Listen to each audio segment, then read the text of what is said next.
แกบทฝึกหัดของพวกต่อเลยเนาะซึ่งว่าจะเป็นอะไรเอามาเบิ่งกันเลยคำถามเป็นว่า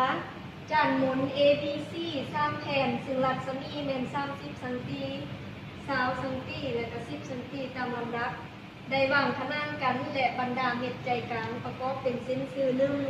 A กระจายแสง B และ C แม่นเป็นวัตถุกันแสงเนาะระยะห่าง AB บ่เปลี่ยนแปลงและเท่ากับ 1.2 เมตรจงคิดไล่ระยะ AC ใน2กร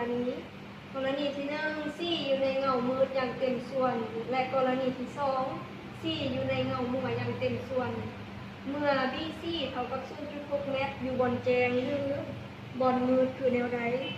อันนี้เป็นบทโจทย์มันให้มาเนาะจากบทโจทย์เขาจะสามารถกำหนดได้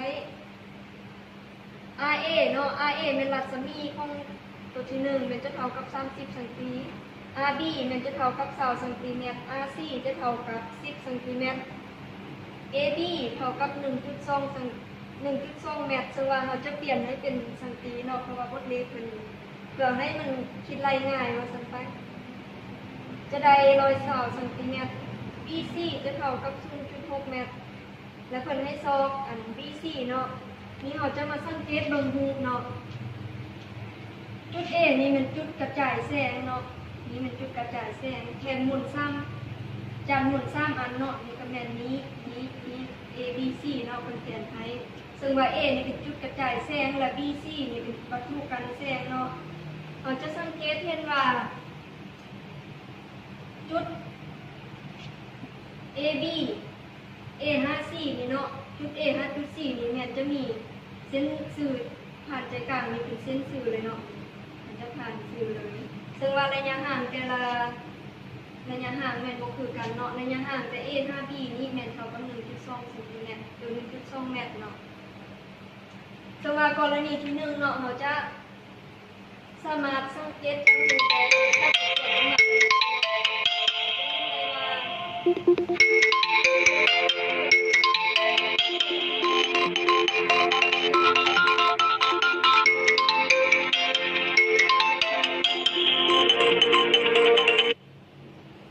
ว่าปิดแล้วจากเขาสู่กรณีที่1เนาะเขาจะสามารถแยกรูปออกมาเลยเราสังเกตเห็นว่าเนาะมันเป็นรูป3แจเป็นบ่เป็นรูป3แจเนาะซึ่งว่าเขาจะอิงจากรูปนี้เขาจะสามารถนำใส่หลักเกณฑ์ตะเล็ดเข้าในการแก้บทเลขได้เนาะก็คืออิงตามหลักเกณฑ์ตะเล็ดชุดการปกครองเขาสามารถอิงตามหลักเกณฑ์ตะเล็ดเขาสามารถใส่หลักเกณฑ์ตะเล็ดเข้าในการแก้เนาะซึ่งว่าสูตรการผัวพันของหลักการตะเล็ดหลักเกณฑ์ตะเล็ดก็คือ AA คีดส่วนใน AO จะเท่ากับ BB คีดส่วนใน BO และตัวที่2เนาะ BB คีดส่วนใน BO เท่ากับ CC คีดส่วนใน CO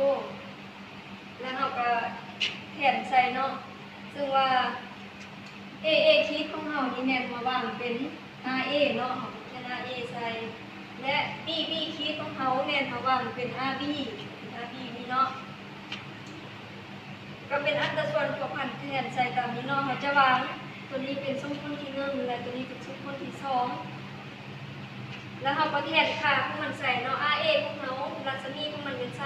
30และ AO แล้วเป็น 1.2 เมตรเนาะแต่ว่าเราเปลี่ยนเป็นซนติเป็น120 ซนติบวก x และบวก y จะเท่ากับ RB ของเขาเป็น20ส่วนใน x y เนาะตัวนี้ก็คือกันเนาะ RB ของเราเป็น20และ RC ของเราเป็น10แทนใส่ตามนี้เลยเนาะแล้วก็มาขั้นตอนต่อไปเนาะเราก็แก้ระบบสมผลธรรมดาเนาะโดยการคูณคูณรวมหรือว่าคูณกล้วยเนาะซึ่งว่าเราจะได้ 30x บวกให้ 30y จะเท่ากับ 2,400 บวกให้ 2x บวกให้ 3y แล้วเราก็จะวางตัวนี้เป็นสมผลที่3เนาะแล้วก็ 20y เท่ากับ 10x บวกให้ 10y เท่ากับ 2,400เขาวางตัวนี้เป็นสมผลที่4จากตัวนี้เนาะเราก็คำนวณการแก้ระบบสมผลธรรมดาแล้วเนาะแล้วเขาจะได้ค่าของ x เท่ากับ120 ซนติเมตรซึ่งว่า120 ซนติเมตรนี้แม่น BC จะเท่ากับยิกเท่ากับ120เซนติเมตรซึ่งว่าค่าตัวนี้แม่นจะเป็นค่าของ C อยู่ในเงามืดเนาะอยู่ในเงามืดอย่างเต็มส่วนแม่นจะเท่ากับ 1.2 เมตรตัวนี้เป็นคำตอบในกรณีที่1เนาะวันนี้กรณีที่2เนาะคือเพิ่นว่า C อยู่ในเงาหัวอย่างเต็มส่วนก็คือว่าเราจะสังเกตจากรูปเนาะวัตถุกันแสงของเราจะวัตถุกระจายแสงของเราจะน้อยกว่าวัตถุกันแสงเนาะซึ่งว่าเมื่อแสงไปกระทบใส่อันนี้เนาะจะเกิดมีมันจะสะท้อนกลับคืนมาแล้วเกิดมีเงาหัวเนาะซึ่งว่าเขาก็นำใส่นักเขียนตะแลกคือเก่าเนาะเขาในการแก้มันก็คือ RA ส่วน ID บวก Y เท่ากับ RB ส่วน Y แล้วเขาก็แทนค่าใส่เลยเนาะ RA ของเราจะเปลี่ยนหัวหน่วยเนาะจาก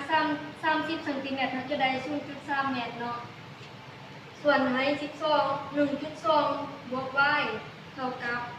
0.2 ส่วน Y เราก็คูณขวยเนาะคูณขวยคิดไล่ธรรมดานี่แหละเนาะตามการคูณรวมหรือว่าเขาจะคูณขวยก็ได้แล้วแต่ขนาด 0.3 y เท่ากับ 0.24 บวกด้วย 0.2 y แล้วเราก็ทอนเอาค่าของ y เลยเนาะซึ่งเราจะได้ค่าของ y เท่ากับ 2.4 ดังนั้นเมื่อ c อยู่ในเงาม่วงเราจะได้ค่าของ y เป็น 2.4 เนี่ยอันนี้เป็นกรณีของ c อยู่ในเงาม่วงอย่างเป็นส่วนเนี่ยจะเท่ากับ 2.4 เนี่ยเนาะดังนั้นทั้งสองกรณีนี้เนาะเราก็จะสรุปได้ว่าถ้าว่า BC เท่ากับ 0.6 เมตร